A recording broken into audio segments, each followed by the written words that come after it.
قال رسول الله صلى الله عليه وسلم: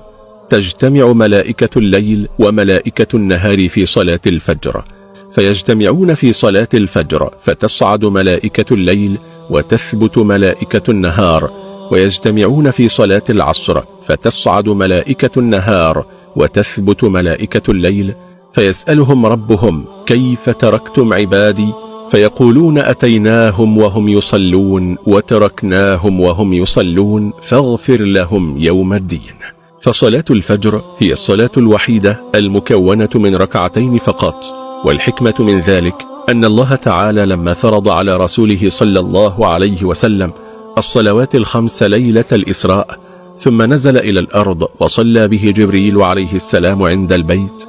لم تكن صلاته حينئذ إلا ركعتين في الحضر والسفر، ثم أقرت صلاة السفر على الصلاة